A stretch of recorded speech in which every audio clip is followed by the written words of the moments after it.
हम डॉक्टर हरिगोविंद राय सब दर्शक लोग के हाथ जोड़ के नमस्कार करतनी।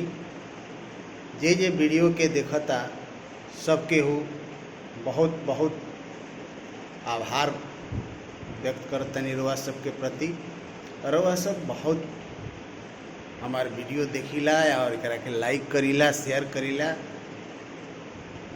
आज हमनी के एगो नुस्खा के ऊपर चर्चा कइल जाई जौन की बहुत लाभकारी नुस्खा बा। शुगर के मरीज आजकल हमनी के भारत देश में अधिकाधिक रूप से बहुत ज़्यादा मात्रा में लोग शुगर के शिकार हो जाता। मधुमेह जौना के कहल जाला, जौना के चीनियावा बीमारी भी कहल जाला। भोजपुरी में लोग कहला कि इनका चीनियावा बीमारी हो गई बा। हमनी के छोट छोट रहनी है तो एक आधुका आदमी के सुनाए कि इनका चीनिया बीमारी भी है, यानी चीनी वाला बीमारी जौन की है बड़ा शुगर शुगर शुगर शुगर चारों ओर शुगर शुगर फैल गई बा। शुगर के मरीज खातिर के बहुत बढ़िया एगो नुस्खा हम बताओ तनी। एकदम कई मरीज पर ओकरा के हम आजमा चुकल बानी, बड़ा अच्छा लाभ करेला। मेंटेन राखी ओकरा में नुस्खा में बा एगो काली जीरी आवेला। तो काली जीरी के प्रयोग बा, अजवाइन के प्रयोग बा, मेथी बा, गुड़मार के पत्ती बा, जामुन के गुठली बा, आ करैला के सुखौटा बा। करैला के खूब सुखवा दी, एकदम चुरचुर हो जाई। इहे इतना चीज डाले के बा ओकरा में। अब एकरा में एकर मात्रा के हिसाब किताब बता देता नहीं हम कि एकरा में कितना मात्रा के हिसाब से ई चूर्ण बन सकेला। तो अगर 50 ग्राम काली जीरी लेता नहीं तो 100 ग्राम अजवाइन ले ली। 50 ग्राम काली जीरी, 100 ग्राम अजवाइन और 200 ग्राम मेथी और 100 ग्राम जामुन के गुठली आ गुड़मार के पत्ती आ 100 ग्राम करैला के जौन सुखौटा बा। इ सब के ली के आ एकरा के खूब बढ़िया से साफ क के आ जौन जवाइन बा, जौना के अजवाइन कहल जाला, जवाइन के, काली जीरी के आ मेथी के अलगे अलगा, एक में ना मिला के अलगा अलगा तावा में चाहे कढ़ाई में हल्का हल्का ओकरा के तनी भूंज लेवे के बा। तनी हल्का लालछाहुर रंग पर हो जा तो भुजा जाई। एकरा बाद ओकरा के रख लिए। आ गुड़मार के पत्ती जौन बा अगर सूखल बा ओकरा के धूप में सुखा ली, खूब चढ़चढ़ा जाए, एकदम चूर्ण हो जा फट से। वही तेरे जामुन के गुठली के भी धूप में सुखा लेवे के बा। करैला के सुखौटा के भी फिर से सुखा लेवे के बा। खूब बढ़िया से एकरा के मिक्सी में बढ़िया से एकर चूर्ण बना ली, पीस ली आ ओकरा के खूब साफ बर्तन में एगो रख ली। आ भोजन करे से आधा घंटा पहले शाम के आ सुबह हल्का गुनगुना पानी के साथे, बहुत गर्म पानी ना चाहे, हल्का गुनगुना पानी रहे। 1 चम्मच के मात्रा मतलब हो गई 6 ग्राम की मात्रा।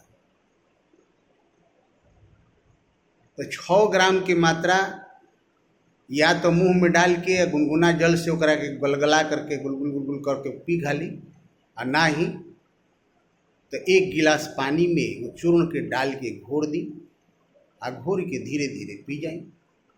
भोजन से आधा घंटा पहले ये पर ध्यान रखें। आ ई अगर रेगुलर ढंग से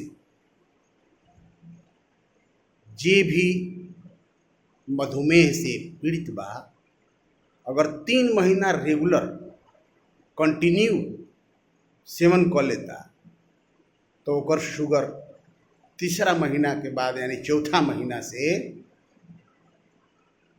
कंट्रोल होके शुरू हो जाए। एकदम आजमावल नुस्खा बा। तो जे भी चाहत है एकरे के बनावल वो बना सकेला और बना के प्रयोग कर सकेला। यह आयुर्वेदिक चीज बा, नुकसान ना करी, एकरा से पाचन शक्ति भी सही रही, वायु विकार घुटना उठना के दर्द बा इसमें एकरों में भी राहत मिली, बहुत ज़्यादा आराम मिली। तो ये नुस्खा के प्रयोग करी। शुगर के जे मरीज बा सवेरे सवेरे ब्रश कैला के बाद बरसक मुंह धोवे तो दतवने से धोवे, नीम के दतवन से। नीम के दतवन से मुंह धोला पर मुंह में तीतापन आई, जौन कि मुंह के लार के संगे मिलेला। मधुमेह के रोगी खातिर नीम के दतवन, करंज के दतवन, वो करंज भी आवेला, बड़ा अच्छा काम करेला। तो नीम के दतवन से मुंह धो के, जरा नइखे मिलत तो ब्रश कईल मजबूरी बा तो ब्रश भी कर सकेला। एकरा बाद मखाना के प्रयोग, मखाना कम से कम 15-20 गो दाना प्रतिदिन ब्रश कैला के बाद मखाना धीरे धीरे मुंह में डाल के ओकरा के लार के संगे गला के खा जाए के बाद, अब जब ख़त्म हो जाए तो हल्का सा गुनगुना पानी जौन की दांत उत में ओने अटकल बा ओकरा के भी रोआ गुलगुला करके आप पी जाए। अगर आधा गिलास पानी पी ले गुनगुना जल तो लाभकारी बा, बहुत ज़्यादा पानी नहीं खे पी। तो ये प्रतिदिन 3 महीना एकरा के करी। आ जौन हम चूर्ण वाला नुस्खा बतौली हम एकरा के सेवन करी। आ अपना शुगर के रोआ पहले ये सेवन करे के पहले जांच करा ली, बीच बीच में भी अपन जांच करावत रही। 3 महीना के बाद चौथा महीना में राउर शुगर कंट्रोल होके शुरू हो जाई। एकरा के रेगुलर सेवन करी, कोनो नुकसान करे वाला बा ना।